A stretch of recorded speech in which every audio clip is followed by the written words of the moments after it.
Assalamualaikum warahmatullahi wabarakatuh. Perkenalkan kami dari kelompok 10 ingin mempresentasikan hasil presentasi kami yang berjudul merespon dengan melakukan tindakan reading comprehension model MOS dan mengungkapkan kesantunan. Materi pertama, merespon dengan melakukan tindakan. Merespon dengan melakukan tindakan sesuai instruksi secara berterima. Siswa ditugaskan untuk melakukan atau mempraktekkan sebagai jawaban apa yang dikatakan oleh guru dalam bentuk bahasa Inggris. Contohnya bisa dilihat dari gambar tersebut. Materi kedua yaitu reading comprehension. Reading comprehension adalah serangkaian kegiatan atau proses yang dilakukan oleh pembaca untuk memperoleh pemahaman atas apa yang telah ia baca yang bertujuan untuk memperoleh informasi yang pembaca butuhkan. Ada beberapa jenis teks dalam reading comprehension. Dalam reading comprehension, kita menemukan beragam teks yang mengatakan sebagai tema pembahasan, namun secara garis besar, beragam teks itu dapat dikategorikan ke dalam dua jenis teks, yaitu narrative text dan expository text. Naratif teks. Sesuai dengan namanya, naratif teks atau teks narasi adalah tulisan yang menarasikan mengenai sebuah cerita yang dibentuk dengan alur tertentu. Sebuah teks narasi memiliki unsur-unsur utama seperti tokoh, latar, dan permasalahan yang dihadapi tokoh. Contoh naratif teks yang sering muncul di bagian reading comprehension adalah dongeng, mitos, dan cerita-cerita zaman dahulu lainnya. Contoh lainnya yang cukup sering muncul juga adalah cerita tentang kisah hidup tokoh yang terkenal di dunia, seperti penemu atau tokoh pejuang dari suatu negara. Expository text adalah jenis teks menjelaskan suatu tidak ada tokoh, latar, masalah yang dihadapi tokoh, atau alur cerita dalam jenis teks yang satu ini. Expository text ditulis dengan tujuan untuk memberikan suatu informasi, menjelaskan suatu hal, atau mengajak orang untuk melakukan sesuatu. Expository text memiliki beberapa struktur yang biasa digunakan. Struktur-struktur itu digunakan agar teks lebih terorganisir dengan rapi sehingga inti bacaan bisa lebih dipahami pembaca. Beberapa struktur yang sering digunakan adalah cause and effect, problem and solution, comprehend and contrast, description, dan time order. Ada beberapa tips menguasai reading comprehension. 1. Baca, baca, dan baca. Perbanyak membaca teks bahasa Inggris. Banyak membaca berbagai teks akan sangat membantu dan melatih kamu dalam menguasai reading comprehension. 2. Memperkaya kosakata bahasa Inggris. Kamu bisa memperkaya kosakata dengan menyebutkan benda atau kejadian di sekitar kamu dalam bahasa Inggris. Kamu juga bisa menandai kata-kata yang sulit kamu pahami saat latihan soal. Kemudian cari tahu artinya. 3. Pahami grammar dasar. Bisa membedakan mana kalimat yang menunjukkan past atau masa lalu, present atau masa sekarang, future atau masa depan. Dengan mengetahui ketiga hal dasar itu, kamu akan bisa memahami keterangan waktu yang disampaikan dalam sebuah bacaan, terutama untuk bacaan berjenis naratif teks yang memiliki alur cerita dan latar waktu di dalamnya. 4. Baca pertanyaan lebih dahulu. Membaca pertanyaan lebih dahulu akan membantu kamu lebih fokus pada hal-hal yang mungkin akan menjadi jawaban dari pertanyaan tersebut. Membaca pertanyaan lebih dahulu juga akan memberikan kamu gambaran secara garis besar mengenai isi dari teks yang akan kamu baca nantinya. 5. Memahami main idea. Mengetahui main idea akan sangat membantu kamu dalam memahami keseluruhan isi bacaan. Kamu juga akan bisa menangkap apa yang ingin disampaikan penulis atau apa tujuan yang ingin dicapai dari teks yang kamu baca tersebut. 6. Jangan terpaku pada saat pertanyaan. Kalau kamu merasa mentok dan tidak tahu jawabannya, biarkan saja dan cepat berlanjut ke pertanyaan selanjutnya. Berlama-lama di suatu pertanyaan malah akan menghabiskan waktu kamu yang harusnya bisa digunakan untuk menjawab soal-soal lainnya. Pembahasan selanjutnya adalah modal MAS. Dalam bahasa Inggris, kita mengenal jika kata kerja bantu yang disebut modals. Modals pada umumnya digunakan untuk mengungkapkan sikap penutur terhadap sesuatu hal. Apakah hal tersebut dibutuhkan, disarankan, diizinkan, mungkin terjadi, dan lain sebagainya. Pada dasarnya, semua modals selalu diikuti oleh kata kerja bentuk pertama atau verb one. Dalam memahami lebih dalam mengenai modals, kamu dapat mempelajari tenses yang ada pada bahasa Inggris terlebih dahulu melalui buku Pintar Tenses oleh Dr. Arif Yosodiporo, MM contohnya. Kemudian jenis-jenis modal. Pertama adalah modal present, mana rumusnya adalah subject plus modals plus verb one. Dalam modal present ini berupa will, shall, can, might, must, dan should.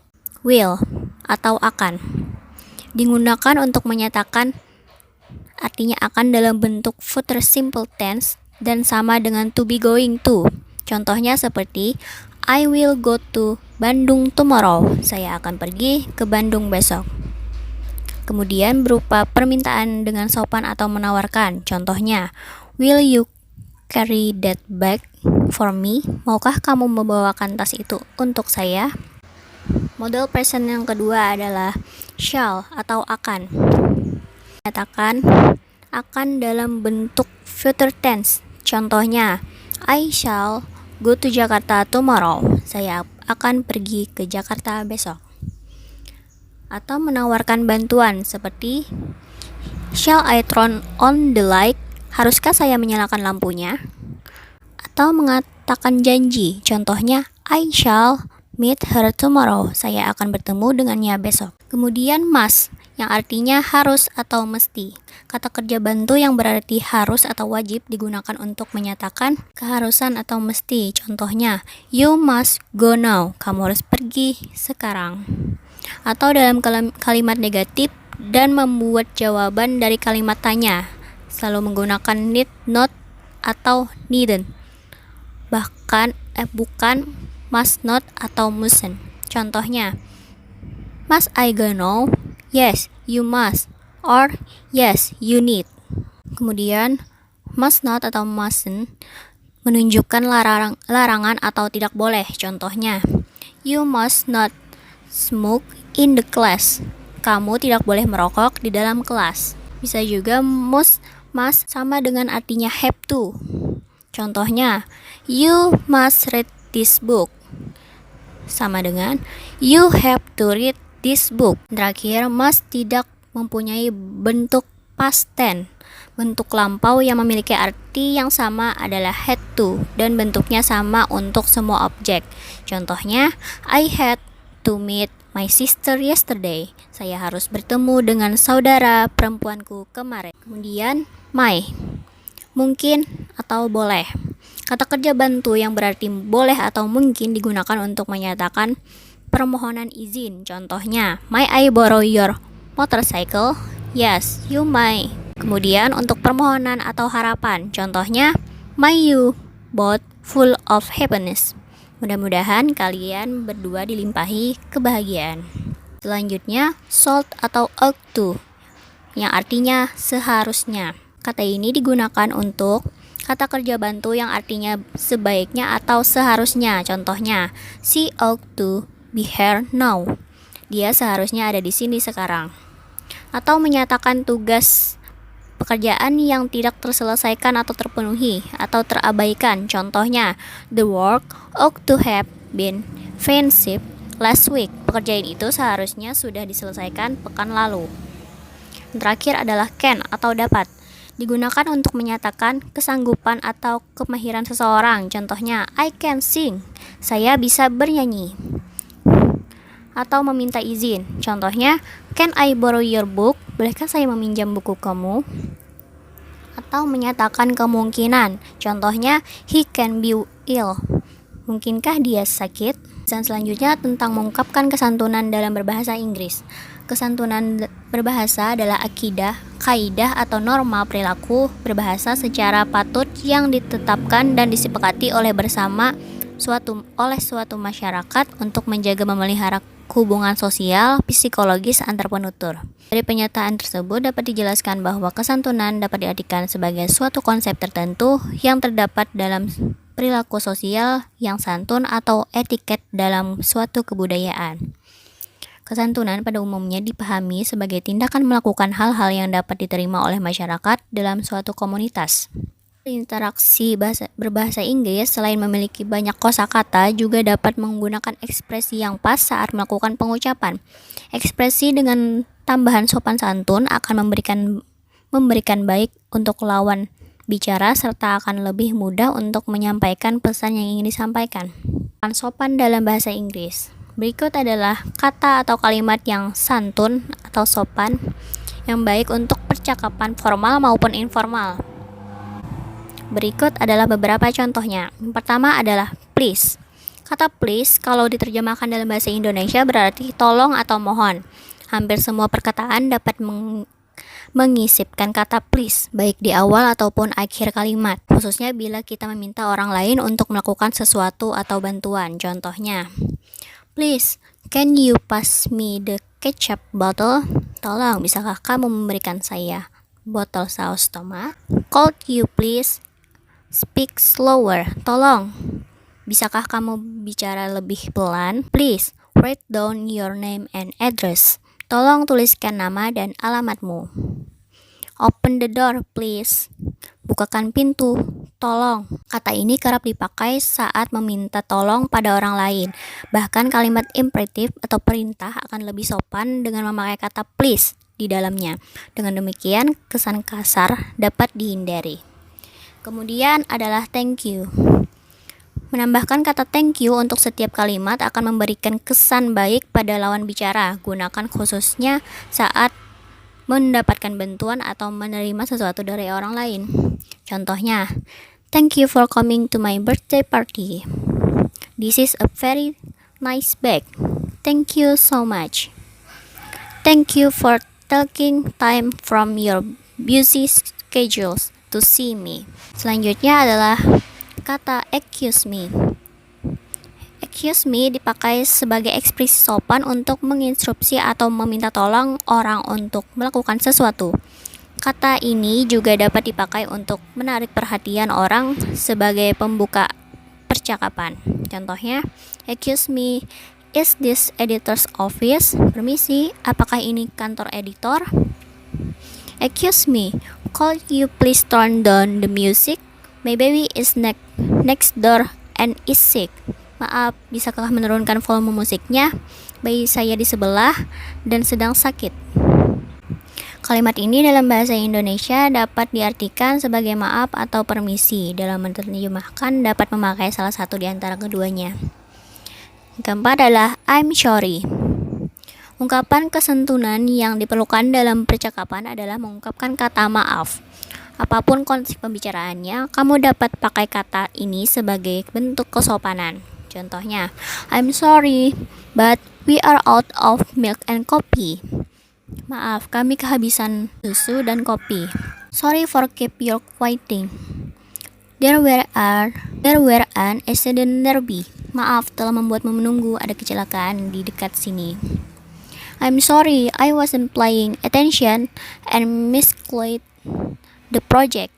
Saya minta maaf, saya tidak fokus dan salah menghitungkan proyeknya. My name is Sonya, not Sanja. Maaf, nama saya Sonya, bukan Soja. Kata ini umumnya dipakai untuk melakukan kesalahan atau meralat sesuatu. Memakainya dalam percakapan dapat memberikan kesan sopan dan santun. Kelima adalah kombinasi beberapa kata. Selain kata-kata tersebut, memakai beberapa kata dalam suatu kalimat juga dapat dipakai untuk bersikap sopan santun dalam bahasa Inggris. Contohnya, I'm sorry to cause a problem and thank you for not fire me. Saya minta maaf telah membuat masalah dan terima kasih tidak memecat saya. Excuse me, please not talking during test. Maaf, tolong tidak ada yang berbicara saat tes. Excuse me, can I have a moment of your time please? Maaf, bisakah saya meminta waktumu sebentar? Yang keenam adalah modals. Kata-kata yang termasuk dalam modal seperti cold, might, should memiliki kesan sopan yang dipakai dalam kalimat. Hal ini dapat digunakan saat meminta sesuatu pada orang lain. Contohnya, could you bring me the file? Bisakah kamu membawa saya filenya? May I offer you something to drink? Dapatkah saya menawarkan sesuatu untuk diminum? Shall we have a company's dinner next week? Haruskah kita mengadakan makan malam perusahaan minggu depan? Yang terakhir adalah do you mean? Ungkapan kesopanan yang menanyakan apakah seseorang keberatan melakukan sesuatu yang merupakan ekspresi yang sopan. Do you mean if I borrow your iron? Apakah kamu keberatan saya meminjam setrikaan? Do you mean walking me home? Apakah kamu tidak keberatan mengantar saya pulang? I hope you don't mind that I come to your house this late. Saya harap kamu tidak keberatan saya datang ke rumah selarut ini. Nah, itulah beberapa contoh kata, frase, kalimat, dan ekspresi sebagai contoh ungkapan kesantunan dalam bahasa Inggris. Anda dapat memakainya dengan siapapun, lawan bicara, atau situasinya. Percakapan akan berjalan dengan baik dengan pemakaian ungkapan kesopanan yang pas. Hindari terlalu banyak memakainya yang dapat membuat kamu terlihat tidak percaya diri. Pakailah sesekali dalam percakapan yang cukup untuk meninggalkan kesan baik dari percakapan. Baiklah, sekian presentasi kami dari kelompok 10. Semoga pengetahuan ini bermanfaat. Wabillahi taufik wal hidayah. Wassalamualaikum warahmatullahi wabarakatuh.